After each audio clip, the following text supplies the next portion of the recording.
Hello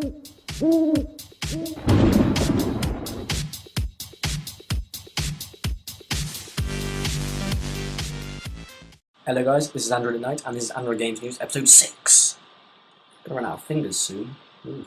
First up, we've actually got a puzzle game which is different because normally I hate puzzle games. And this is called Quell. It's different from most puzzle games in that the developers have actually taken time to give it nice graphics, give it nice music, and it's got sort of really nice ambience, if you will.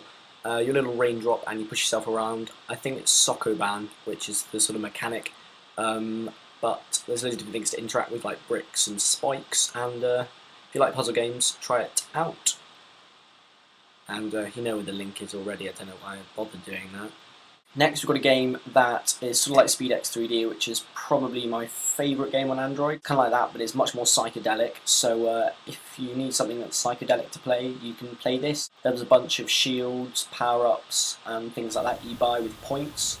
You can play in different game modes, some of them give you points, some of them you just go for as far as possible, and basically all of them you try not to hit the wall that's in the middle. It's kind of a nice change to SpeedX 3D with the different colours and graphics, and as I said, it is pretty psychedelic, so enjoy. Next we've got Teamspeak, which has just been released for Android, and there'll be more information about this, not only with the application, but you can go to the Droid Gamers article, because I don't use Teamspeak, because I'm not a massive gamer really. But I know a lot of people do, so if you want to try that out, link in the description.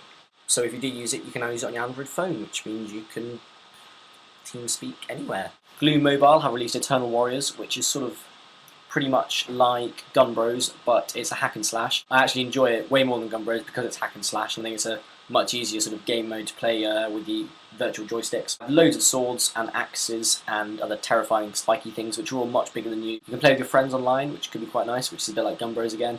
And there's also loads of armours along with all the weapons, so it looks really good, so try that one out, and it's for free, which we love here.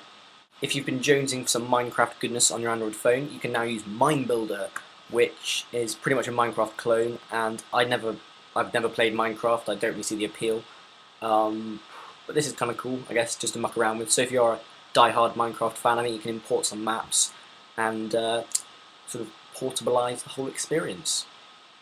Is that a word? Portabilize. Should be. It should be. Divide Arts, who make Crusade of Destiny, have released the release date. They have announced the release date for Earth and Legend, and for iOS this is going to be about the 28th of August, and unfortunately for us it's going to be sometime in September, but that looks really cool. They've also announced it's going to have Bluetooth multiplayer, and that should then evolve into Wi-Fi multiplayer. And there's also a couple of other cool aspects like 3D sound when you're fighting and stuff, so this is looking to be a really good MMO, so if you're into MMOs, check the article out, and this is definitely one to watch. In the news, BitHack, which is the developer of Apparatus, which I think I may have featured on an early episode of this, if I haven't tried it out, it's really, really good. They're being targeted by LoadSeize for a patent infringement, which unfortunately at the moment seems to be the way of pretty much all aspects of the tech industry, and I think I've done a couple of blog posts about this. I think I may have mentioned in a few videos. I get really annoyed with this. And I think it's really, really sad what's going on. So that's in the news. There's an article on Droid Gamers. I don't think there's anything we can do to help, but put them in your prayers. This week's undiscovered gem is called App's Orb, which doesn't really actually explain anything to do with the app. I don't know why it's called that. It's basically a Snake clone, and much like Supersonic, it's a very psychedelic remix of sort of a more original game style. It's actually quite good fun. You run around or you slither around, in fact, because you're a snake. The controls are a little bit dodgy sometimes, but they work fine most of the time. Graphics are pretty cool. It's powered by Unity 3D, and it's definitely worth a check. So, another big MMO called The Shadow Sun will be coming to Android as well. That's been announced, and again, link in the description to the Droid Gamers article. It looks really, really cool. The graphics look really, really impressive, and this was originally thought to be an iOS exclusive, but the developer's been pestered enough, so good job, guys. And it's going to be coming to Android, so that's good news. Last up is a game called Ruffled Feathers Rising, which is a game where you're a pigeon that poos on people. Yeah, weird game concept, but it kind of works and it's quite good fun. I can't really say anything more than you fly around and poo on people, really. Never thought I would say that on YouTube or anywhere else. Right guys, I hope you enjoyed that episode. As you can tell, I have run out of glasses, so I don't know what I'm going to do. I'm not going to buy any more because I've got enough already. But I'm going to have to make some changes around here because I've run out, so there's going to be some other random thing appearing in the next couple of episodes.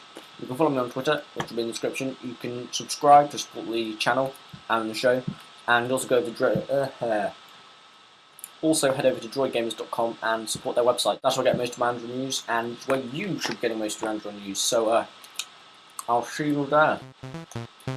Ta-da.